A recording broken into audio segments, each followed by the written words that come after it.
The metal chair creaked under Commander Vexathala's weight as he shifted uncomfortably. His forearms hung loosely at his sides, but his claws kept scratching the table surface without him knowing it. The room was too bright, too cold, too clean. Everything about this place made his skin crawl. 3 Zephyrian officers sat across from him. General Kriksdal looked bored. Colonel Nextha kept checking her datapad. Major Velthon stared at Vexthala with curious eyes. They had called him here to talk about the war. They wanted to know about the humans. They thought it would be a simple report. They were wrong.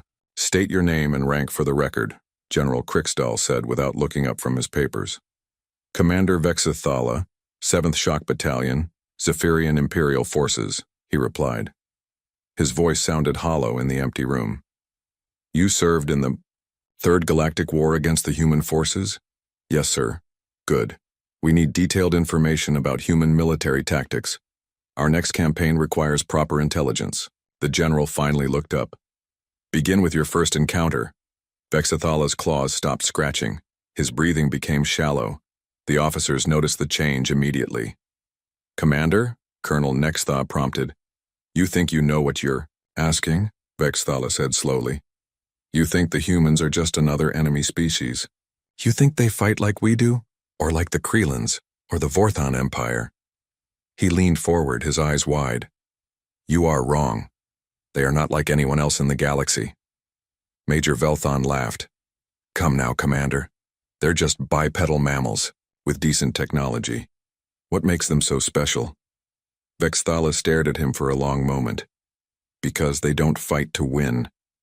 They fight to teach, and the lesson they teach is fear. The room fell silent. General Kriksdal put down his papers. Colonel Nextha stopped checking her datapad.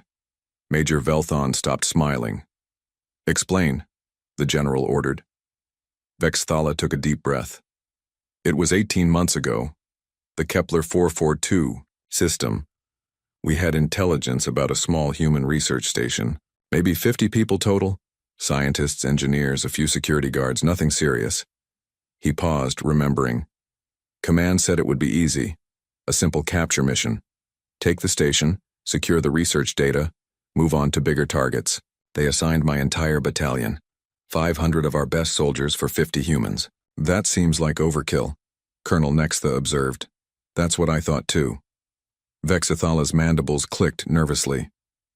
I told my troops it would be over in an hour, maybe less. We had done this kind of operation dozens of times against other species. Humans couldn't be that different. He was quiet for so long that Major Velthon had to prompt him again. What happened? We dropped out of hyperspace right on schedule. The station was exactly where intelligence said it would be. Small, maybe 20 levels stuck to the side of an asteroid. Our sensors showed life signs. About 50 beings, just like the report said. Vexathala's claws started scratching the table again. We hailed them. Standard surrender demand. No response. So we moved in with boarding pods. 3 assault teams. Full combat gear. I led the first team myself. Standard procedure. The general nodded. Yes, sir. Everything by the book. We breached the outer hull exactly as planned. The airlock systems worked normally. No resistance at the entry points. It felt routine. But it wasn't? No, sir, it wasn't. Vexathala's voice dropped to almost a whisper. The first sign something was wrong came when we entered the main corridor. My team was advancing in standard formation when Private Keldar suddenly stopped. Why? He said something felt off. The corridor was too quiet, too empty. In every other operation, we would encounter at least some resistance by now. Security guards, automated defenses, something. But there was nothing. Vexathala shifted in his chair again. I told him to keep moving. We had a schedule to maintain. But as we went deeper into the station, more of my soldiers started acting nervous. The corridors were clean, well lit, and completely empty. No signs of panic, no signs of evacuation. It was like the humans were just waiting. Waiting for what? For us to get into position. Vexathala's eyes were distant now, seeing something the others couldn't. We reached the central hub exactly 12 minutes after boarding. 3 teams, 50 soldiers each, all converging on The main research levels. Everything was going perfectly. He stopped talking. The officers waited. Then we met Lieutenant Colonel Jake Morrison. One human stopped your entire force? Major Velthon sounded skeptical. Not stopped. Welcomed. Vexathala's mandibles were clicking rapidly now. He was standing in the middle of the hub, wearing a standard human military uniform.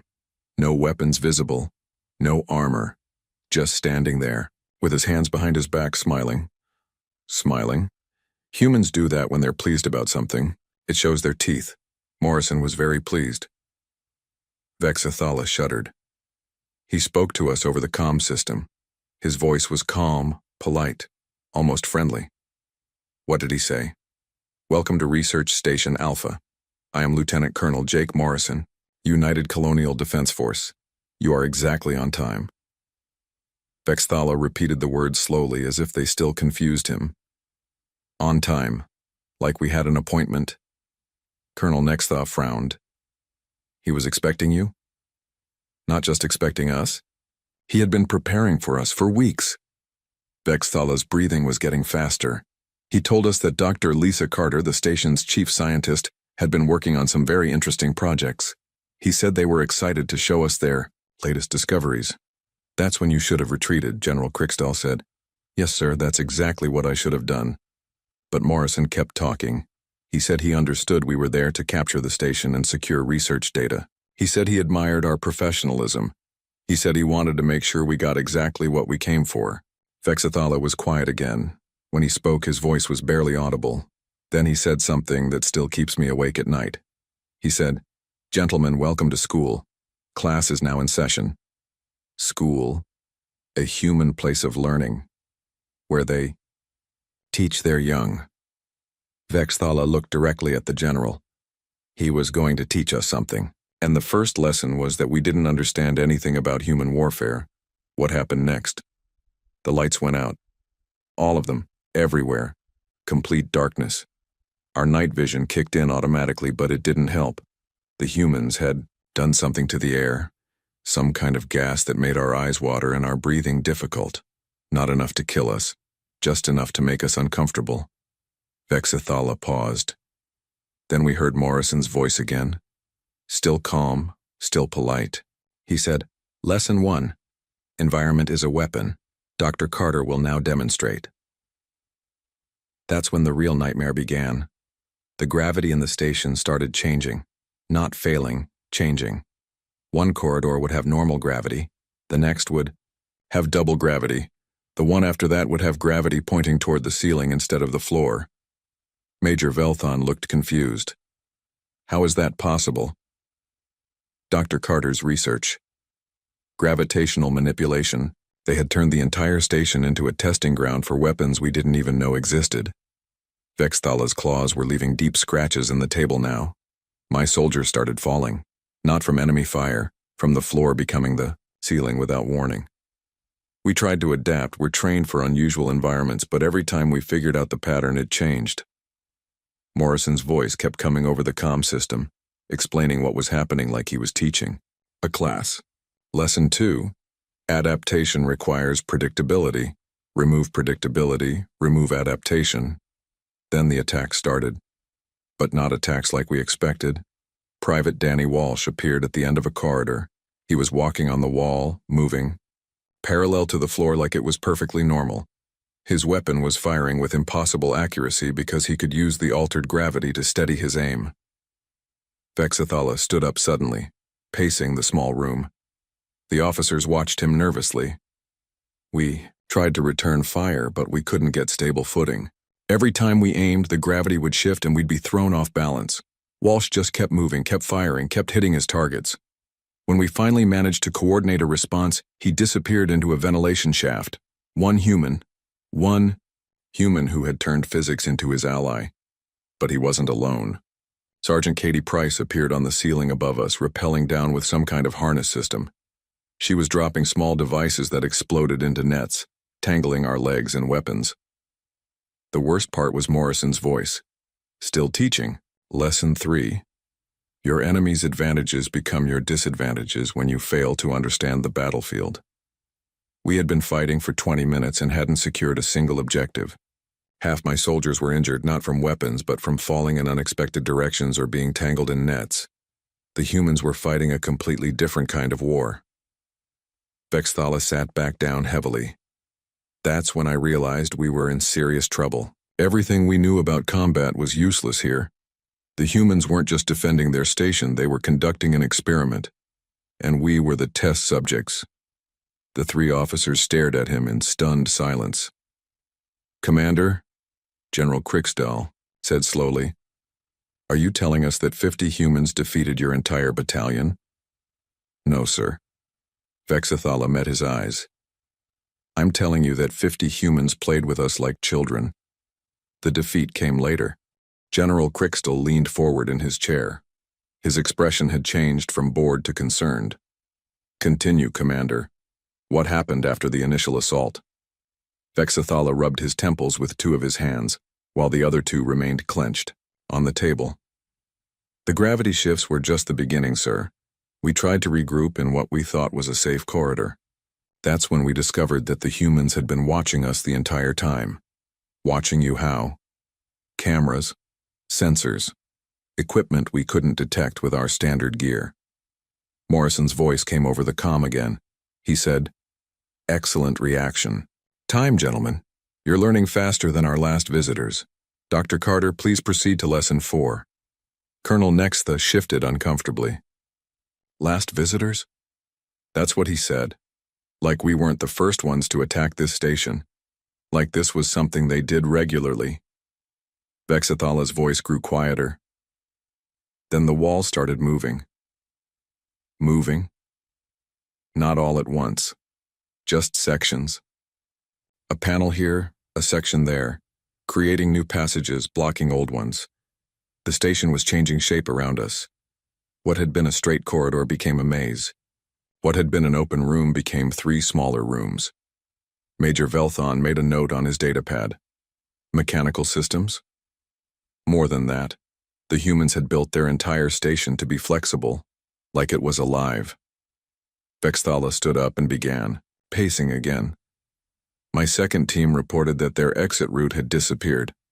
Literally disappeared. The corridor they had used to enter the station was now a solid wall. That's when Private Keldar started panicking. He said we were trapped. He said the humans were going to kill us all. I told him to stay calm, that we were trained professionals, but then Morrison spoke again. What did he say? Lesson 4. Control the environment. Control the enemy. Sergeant Price will now demonstrate urban combat applications. Vexthala stopped pacing and looked directly at the general. That's when we learned that Sergeant Katie Price wasn't just a soldier. She was an engineer. An engineer? She had spent weeks turning every system in that station into a weapon. The lights became strobes that hurt our eyes and confused our vision. The air recycling system started pumping out smoke that smelled terrible and made us cough. The water pipes began shooting jets of scalding liquid at knee height. Vexthala sat back down heavily. But the worst part was the sound system. Price had recorded our own voices during the first few minutes of the assault. She started playing them back to us through speakers hidden in the walls. Playing back your voices? Distorted. Changed. She made it sound like our own soldiers were, screaming in pain, calling for help, begging for rescue. We could hear what sounded like Keldar crying for his mother. We could hear what sounded like Sergeant Nixval calling for retreat. Colonel Nextha looked puzzled. But they weren't really in trouble. That's just it. We didn't know. The sounds were coming from all directions. My soldiers started breaking formation to investigate. They thought their friends were being tortured. They thought they needed to help. And that's what the humans wanted. Exactly. Morrison's voice came back. Lesson 5. Compassion is a weakness when your enemy understands how to exploit it. Private Walsh will now demonstrate. Vexthala's claws were leaving deeper scratches in the table. Private Danny Walsh had been moving through the ventilation system the entire time. Every time one of my soldiers broke formation to investigate a scream, Walsh would appear behind them. Not to kill them, to capture them. Capture them how? Nets. Sticky foam. Electric shock weapons that knocked them unconscious but didn't kill them. Then he would drag them into the vents and disappear. Vexthala's breathing became rapid. Within 30 minutes I had lost 15 soldiers, not killed, captured. What did you do? I tried to contact the other teams. Team 2 wasn't responding. Team 3 reported they were pinned down in what they called a room that keeps changing. Size. I ordered a full retreat to the entry point. General Krickstall frowned. Good tactical decision. It would have been, sir, if the humans had let us retreat. But when we reached the entry point, we discovered that the airlocks had been sealed. Morrison's voice explained that they were conducting safety tests and couldn't allow anyone to leave until the tests were complete. Safety tests? He said they needed to make sure we understood all the lessons before we left. He said it wouldn't be safe for us to encounter other humans until we had completed the full curriculum. Major Velthon looked up from his notes. They were holding you prisoner? No, sir. They were holding us for education. There's a difference. Vexthala's voice was barely audible now. Morrison announced Lesson 6. Which was? Lesson 6. Information is power. Dr. Carter will now explain the physics behind our gravitational manipulation technology. They started teaching you their technology? In detail. Dr. Lisa Carter's voice came over the comm system. She sounded excited, like she was talking to students she liked. She explained how they had discovered a way to create localized gravitational fields using exotic matter. She drew diagrams on the wall screen showing exactly how the technology worked. Vexathala paused, his expression confused. She even took questions. Questions. Some of my soldiers were so fascinated that they started asking about the technical details. How much energy did it require? Could it be scaled up? How did they prevent the exotic matter from destabilizing? And she answered, everything. Every question. She acted like she was teaching a university class instead of holding enemy soldiers prisoner. Vexathala shook his head. That's when I realized how completely we had underestimated them. How so? They weren't afraid of us learning their technology. They weren't afraid of us taking the information back to our fleet. They were confident that even with complete knowledge of their weapons, we still couldn't use it effectively against them. Colonel Nextha leaned forward. Why not? Because the technology wasn't the real weapon. The real weapon was how they thought about warfare. They had taken a research station and turned it into a teaching laboratory. They had taken our assault and turned it into a lesson plan. They had taken our soldiers and turned them into students. What happened to the captured soldiers? Morrison announced Lesson 7 about an hour later. Lesson 7. Successful education requires practical application. Your fellow students will now demonstrate what they have learned. Vexthala's hands were shaking. The 15 soldiers that Walsh had captured appeared on the wall screens. They were unharmed, sitting in what looked like a comfortable classroom. Morrison was standing at the front with a display board showing tactical diagrams. He was teaching them advanced human combat techniques. He was showing them exactly how they had been defeated, step by step, decision by decision. He explained every trap, every tactic, every psychological manipulation they had used against us. And your soldiers were listening? They were taking notes. Vexathala's voice cracked. Private Keldar raised his hand to ask about the timing of the gravity shifts. Sergeant Nixval wanted to know more about the acoustic weapons. They were genuinely interested in learning. That's when I understood the true horror of what was happening. The humans weren't just defeating us, they were converting us. They were turning our own soldiers into experts on human warfare. General Krickstall stood up abruptly. This is impossible. Soldiers don't just switch sides because of a few lectures. They weren't switching sides, sir. They were learning to think like humans. And once you learn to think like a human about warfare, you can never go back to thinking like a Zephyrian. What do you mean? Morrison announced the final lesson. Lesson 8. The best way to defeat an enemy is to make them understand that they never had a chance to win. Then he opened the airlocks and let us leave. The 3 officers stared at him in stunned silence. He let you leave? Major Velthon finally asked. All of us. Even the captured soldiers. Morrison walked us to the airlocks personally. He was still smiling. He thanked us for being such good students. He said he hoped we would share what we had learned with our friends. He wanted you to report back. He wanted us to spread fear. He wanted every Zephyrian who heard our story to understand that fighting humans wasn't like fighting anyone else. He wanted us to know that humans don't just win battles. They remake their enemies in the process. Vexathala sat down heavily.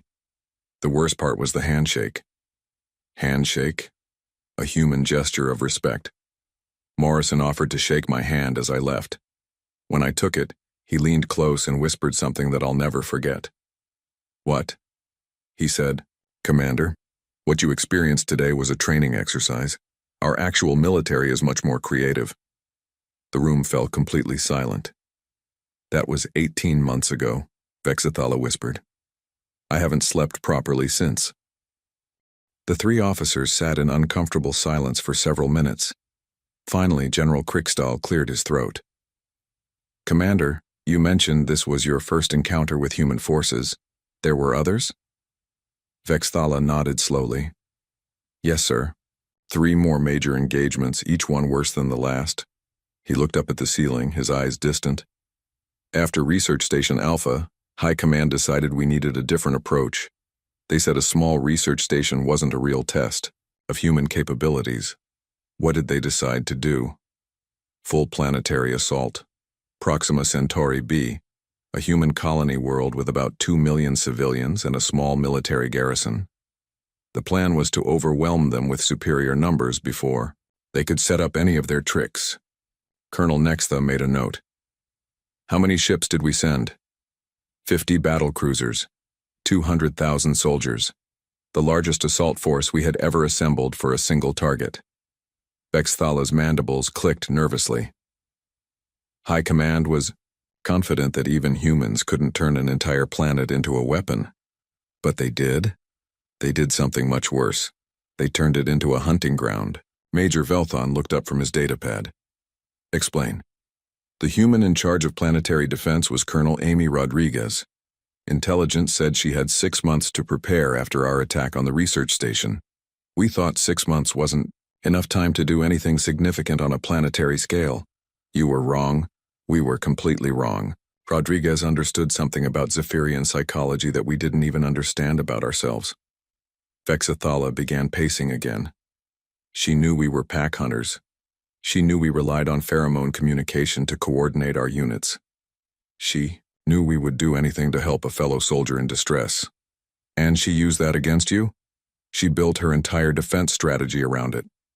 When we landed on Proxima Centauri B, we expected to face fortified positions, artillery batteries, maybe some aircraft. Instead, we found empty cities and silent forests." General Krickstahl frowned.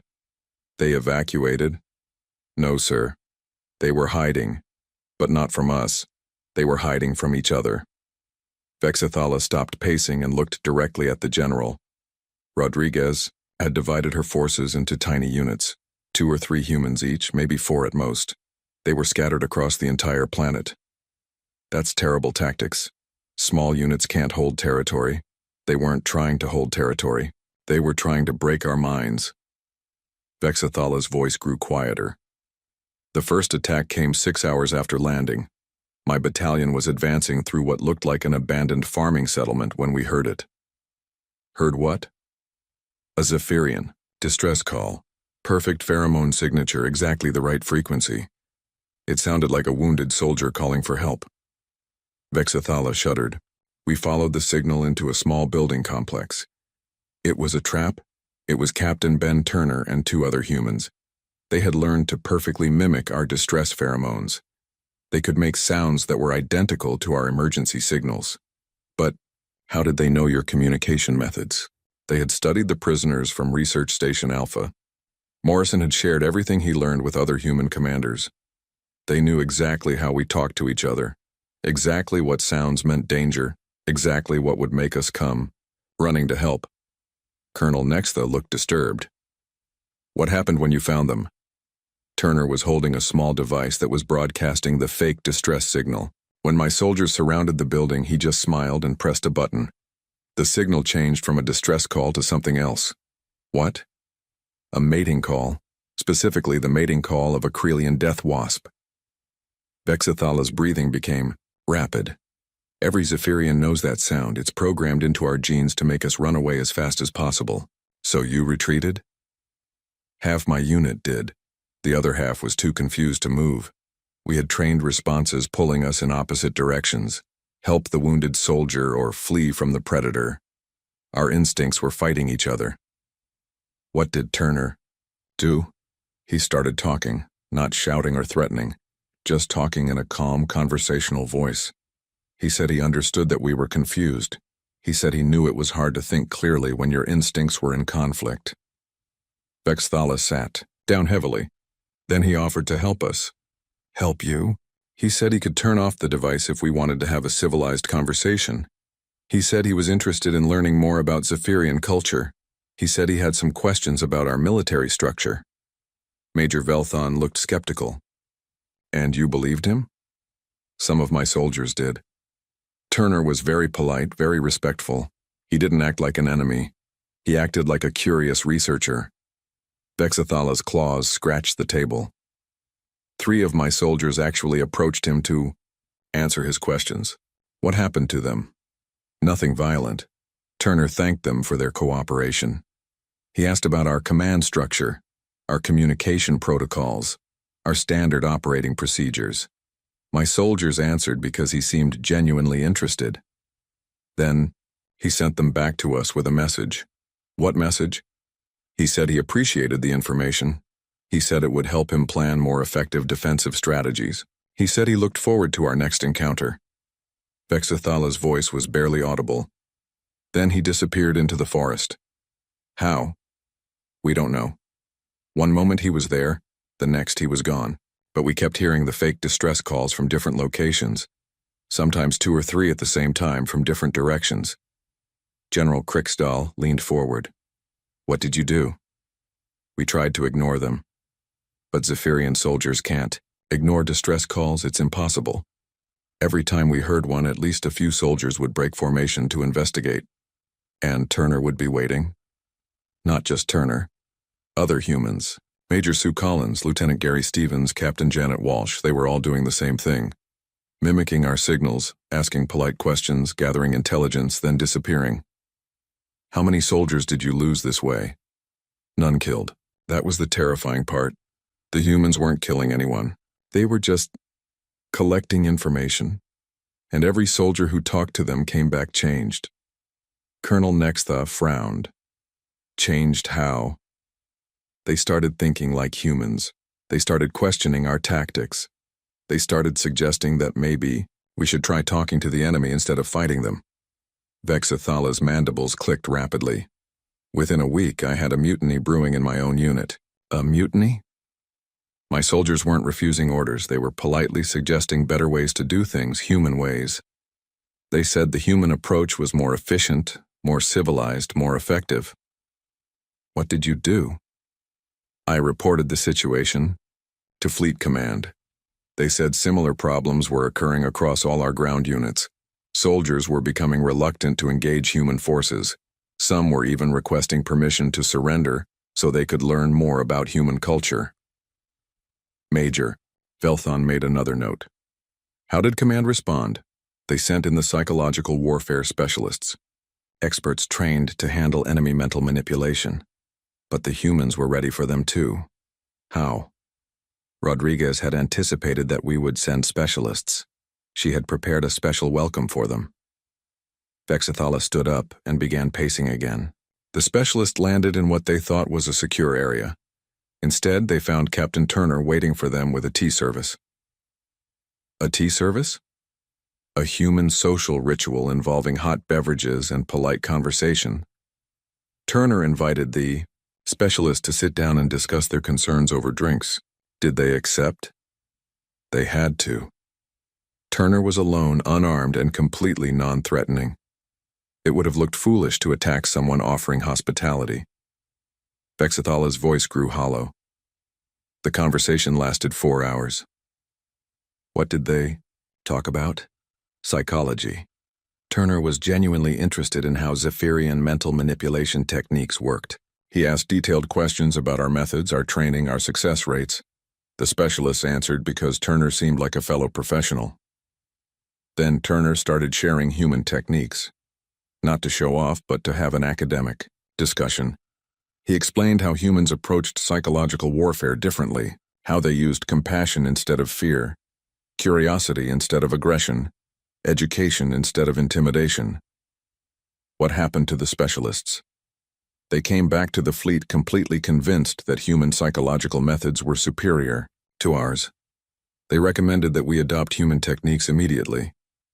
General Crickstall stood up abruptly. This is impossible. Trained specialists don't just abandon their own methods after one conversation. That's what I thought too, sir, until I met Captain Turner myself. You met him? 3 weeks into the campaign. I was leading a final assault on what we thought was Rodriguez's command center. Instead, I found Turner sitting alone in an empty room, reading a book. What kind of book? A technical manual on Zephyrian military tactics, in our own language. He looked up when I entered and said, "Commander Vexthala, I've been hoping to meet you. I've read your service record. Very impressive." He knew who. You were? He knew everything about me. My training, my combat history, my family background, even my personal interests. Vexthala's voice cracked. He said he thought I would appreciate a more sophisticated approach to warfare. Major Velthon set down his data pad with shaking hands.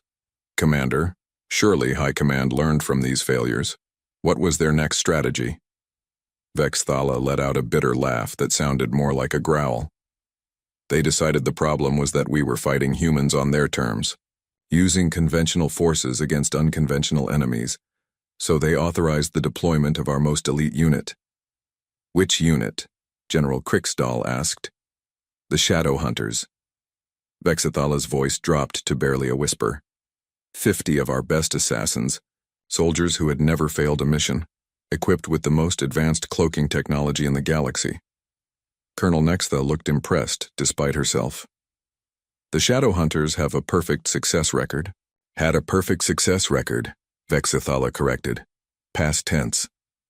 What was their mission? Simple and direct. Infiltrate the human flagship UCS Defiance. Eliminate Admiral Pete Johnson and his senior staff.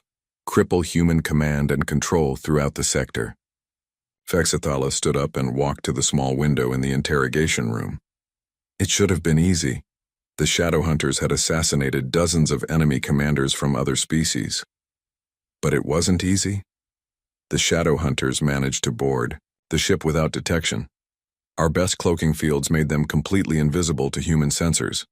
They moved through the corridors like ghosts, mapping the ship's layout, identifying targets, preparing for the strike. What went wrong?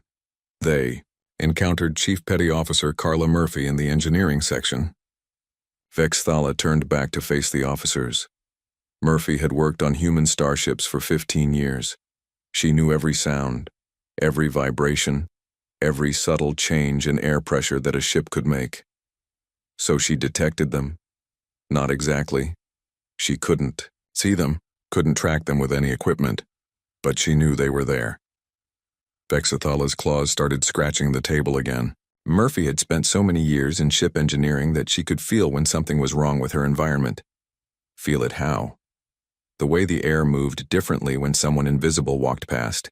The way the deck plates vibrated slightly under feet that shouldn't be there. The way the ambient temperature changed when body heat moved through a corridor. Major Velthon frowned. That's impossible. No one is that sensitive to environmental changes. That's what we thought too. But humans who work in technical fields, for many years develop senses that other species don't have. Murphy could tell you if a pipe was going to fail 3 days before it actually broke. She could hear problems in the engine that the diagnostic computers couldn't detect. What did she do when she sensed the infiltrators? She didn't raise any alarms. She didn't call security. She just started making small adjustments to the ship's systems. Vexthala's voice grew quieter. She increased the air recycling rate in certain sections. She adjusted the lighting frequency in specific corridors. She changed the background noise levels in different areas. Why? She was marking territory. creating a map of where the invisible intruders were moving by changing the environment around them. Vexthala paused. Then she started hunting them. 1 human against 50 shadow hunters? Murphy wasn't trying to fight them. She was trying to expose them. Every change she made to the ship's systems was designed to force the shadow hunters to react in ways that would reveal their presence. How? She flooded certain corridors with steam from the heating systems. Invisible soldiers still leave footprints in condensation. She created electromagnetic pulses in other areas. Even the best cloaking fields create slight distortions when hit with the right frequency. General Kriksdahl leaned forward. Did it work? Better than we could have imagined. Murphy started sending subtle signals to other crew members through the ship's internal systems. A flicker of lights here, a change in air pressure there. Nothing that would alert the shadow hunters, but enough to warn the crew that something was wrong. What kind of signals? Commander Frank Davis was on the bridge when his console started displaying minor system alerts. Nothing serious, just small fluctuations that indicated Murphy was tracking something in the engineering sections. Davis had worked with Murphy for 3 years. He understood her methods. So he sent security? He sent Sergeant Holly Wright, but not with standard security equipment. Wright was a technical specialist who understood advanced sensor systems. Vexathala's breathing became rapid. Wright had been working on a theory about electromagnetic distortions caused by cloaking technology. What kind of theory? She believed that any cloaking field advanced enough to fool standard sensors would still create tiny electromagnetic signatures, patterns that could be detected if you knew exactly what to look for and had the right equipment. Did she have the right equipment? She built it in about 20 minutes using spare parts from the maintenance lockers. Vexathala's voice was filled with reluctant admiration. Wright took a standard hand scanner, modified its detection frequency, and created a device that could track the electromagnetic shadows left by our cloaking fields. And it worked? It worked perfectly. Wright could see exactly where each shadow hunter was moving. She started following them, staying just far enough back to avoid detection. Vexthala paused. That's when she discovered something that changed everything. What? The shadow hunters weren't just trying to reach the command deck. They were studying the ship, taking detailed scans of human technology, recording conversations, mapping communication networks. They were gathering intelligence for future operations. Colonel Nextha looked confused. That's standard procedure for infiltration missions. Yes, but Wright realized that if they were gathering intelligence, they would need to transmit it back to their fleet eventually, and any transmission would require them to partially drop their cloaking fields. So she waited. She and Murphy worked together to create a trap. They identified the ship's main communication array and set up a monitoring station nearby. Then, they waited for the shadow hunters to make their data transmission. How long did they wait? 6 hours. During that time, more crew members became aware that something was happening, not because anyone told them, but because Murphy and Wright were making subtle changes to the ship's operations that experienced crew members could recognize. What kind of changes? Internal sensors being adjusted, security cameras being repositioned, emergency systems being quietly activated. Nothing obvious, but enough to alert people who knew the ship well. Major Velthon made a note. So the crew was ready when the attack came? There was no attack. That was the terrifying part. Vexathala's voice cracked. When the shadow hunters finally attempted their data transmission, Wright was ready with her improvised scanner. She could see all 50 infiltrators gathered around the communication array. What did she do? She walked up to them and started talking. The 3 officers stared at him in stunned silence. She walked up to 50 invisible assassins and started talking. General Kriksdahl repeated. Wright knew exactly where they were, but they didn't know she could see them. So she stood in the middle of the group and began explaining how she had tracked them. She described her electromagnetic detection theory in detail. She complimented their cloaking technology. What did the shadow hunters do? Nothing. They were so shocked that a human could see them that they forgot to move. Wright kept talking, explaining how she had modified the scanner, how Murphy had helped track their movements, how the crew had worked together to monitor their activities. Then she made an offer. What kind of offer? She said she was fascinated by their cloaking technology. She said she would love to learn how it worked. She offered to show them her detection methods in exchange for a technical discussion about stealth systems. Vexathala's hands were shaking now. And the shadow hunters accepted? They accepted? Wright was so enthusiastic, so genuinely interested in the technology, that the shadow hunters found themselves explaining how their equipment functioned. She asked intelligent questions. She offered useful suggestions for improvements. She treated them like colleagues instead of enemies. How long did this conversation last? 4 hours. By the end, the shadow hunters had shared detailed technical specifications about their cloaking systems.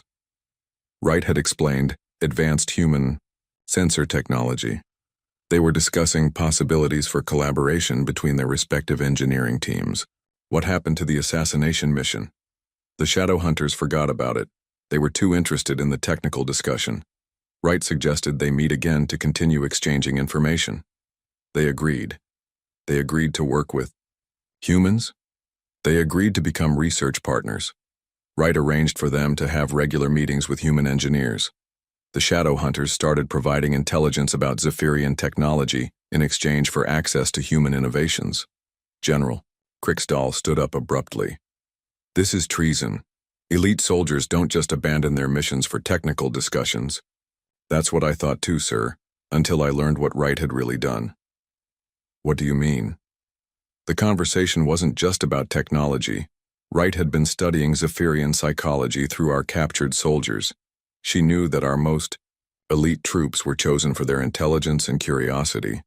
She knew that truly advanced soldiers would be fascinated by superior technology. The interrogation room had grown cold.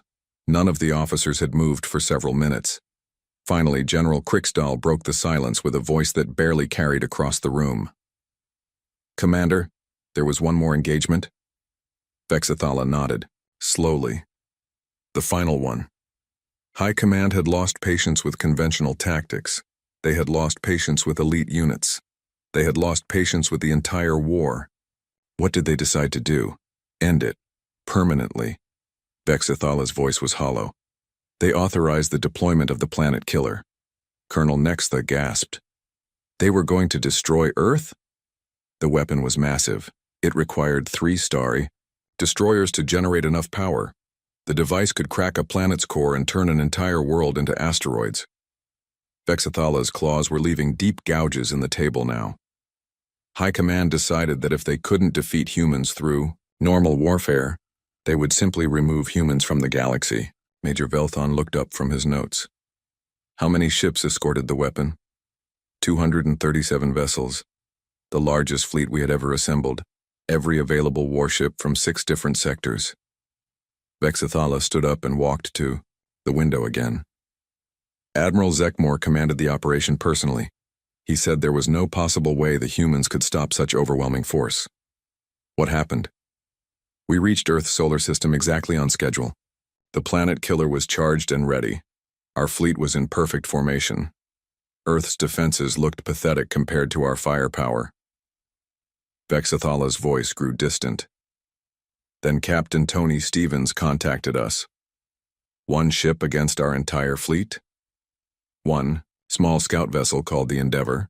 It wasn't even a warship, just a research and exploration craft with maybe 30 crew members. Vexathala turned back to face the officers. Stevens opened a communication channel to Admiral Zekmore and said something that changed everything. What did he say? He surrendered. The 3 officers stared at him in complete shock. He surrendered? General Kriksdal repeated. Complete and unconditional surrender. Stevens said that humanity recognized the superiority of Zephyrian military force. He said they could not possibly resist such an overwhelming fleet. He said they were prepared to accept defeat. That makes sense, Major Velthon said slowly. Faced with planet-killing technology, surrender would be logical. That's what Admiral Zekmore thought too. He was already planning his victory speech when Stevens made his request. What request? Stevens asked if Zephyrian military honor would permit one final combat between champions, a traditional duel to determine the terms of surrender. Vexthala's breathing became rapid. He said it was a human custom to allow defeated warriors one last chance to die with dignity. And Admiral Zekmor agreed. Zephyrian military tradition demands that we respect the honor requests of defeated enemies. Refusing would have been seen as cowardice by our own forces. Vexthala sat down heavily. Besides, what could one human do against our greatest warrior? Who did you choose as champion? War Chief Grakthor, 7 feet tall, 400 pounds of muscle and bone. Veteran of 200 personal combats. He had never been defeated in single battle against any species in the galaxy. Colonel Nextha made a note. And the humans chose their champion? Dr. Helen Park. Vexthala's voice was barely audible. A xenobiologist from the University of Luna. 5 feet tall, maybe 110 pounds. She looked like she had never been in a fight in her entire life. A scientist? That's what we thought. Admiral Zekmor started laughing when he saw her. He asked Stevens if this was some kind of joke. A tiny human female against our greatest warrior? What did Stevens say? He said that Dr. Park was humanity's finest representative. He said she embodied everything that made humans special. He said she was honored to face such a distinguished opponent. Major Velthon frowned. Did she have any combat training? None that we could detect. She walked onto the combat platform carrying a small data pad and looking nervous. She bowed politely to Grakthor and thanked him for accepting the challenge. What happened next? The combat began. Grakthor charged forward with his traditional war cry, weapon raised, ready to end the fight quickly and honorably. Vexathala paused. The fight lasted exactly 47 seconds. He killed her that quickly? No. She defeated him that quickly. The room fell into stunned silence. She defeated Grakthor? General Kriksdal's voice cracked. She didn't fight him. She educated him. Vexthala's hands were shaking violently now. As Grakthor charged, Dr. Park started talking, not shouting or threatening, just speaking in a calm, clear voice. What did she say? She described Grakthor's anatomy in perfect detail. She explained exactly how Zephyrian muscle structure worked, how our nervous system functioned, how our balance mechanisms operated. Vexthala's voice was getting higher. She knew everything about us. How could she know so much?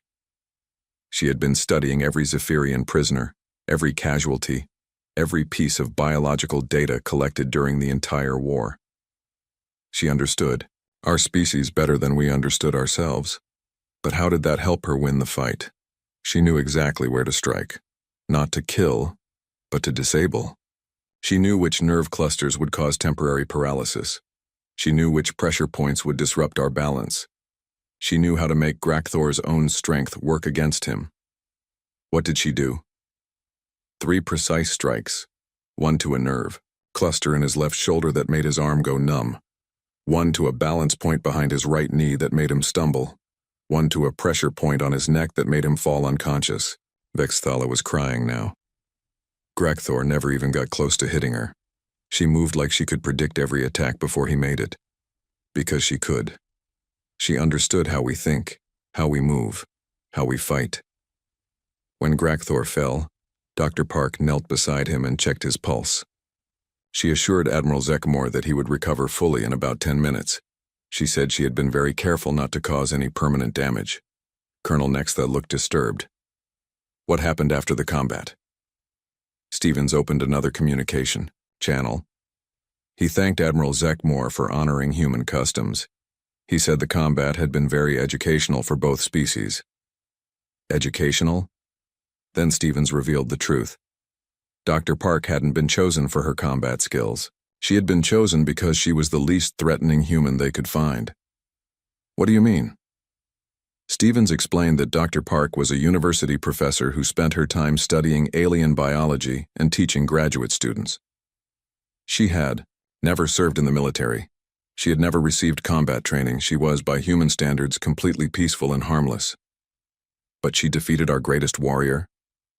Stevens said that any human with access to the same biological data could have achieved the same result. He said that Dr. Park's victory wasn't due to superior fighting ability. It was due to superior understanding. Vexathala's voice dropped to a whisper. Then Stevens said something that still haunts me. He said that if we ever returned to attack humanity, we wouldn't face their scientists and teachers. We would face their actual warriors. Their warriors? Stevens said that Dr. Park represented humanity's peaceful, academic side. He said that human military personnel were trained specifically for combat, while Dr. Park was trained for research and education. What was he implying? That we had been fighting humanity's weakest members the entire time, the researchers, the teachers, the engineers, the scientists, the people whose job was to learn and understand, not to fight and kill. And their warriors? Stevens said that human warriors were trained to use the same learning and understanding abilities for military purposes. He said they approached combat the same way Dr. Park approached biology, with complete knowledge, perfect preparation, and absolute dedication to mastering their subject. General Crickstall stood up slowly. What happened to the fleet? Admiral, Zekmore ordered an immediate retreat. The planet killer was powered down. 237 ships turned around and fled from one small scout vessel and 30 humans. Because of what Stevens said? Because we finally understood what we were really fighting. We weren't fighting another military force. We weren't fighting another empire. We weren't even fighting another species of warriors. What were you fighting? We were fighting an entire civilization of people who treated warfare like a science, who approached every battle as a learning opportunity, who studied their enemies so completely that they could predict and counter every possible move. Vexathala looked directly at each officer in turn. Stevens had one final message for us. He said that humanity appreciated the opportunity to learn about Zephyrian military capabilities. He said the data would be very useful for future reference. Future reference? He said that humanity now understood exactly how to defeat Zephyrian forces anywhere in the galaxy. He said they hoped we would share this knowledge with other species who might be considering aggressive action against human worlds. What did he mean? He meant that we had just provided them with a complete education in how to fight our entire military. Every tactic, every strategy, every weapon, every weakness. We had taught them everything they needed to know to defeat any Zephyrian force anywhere.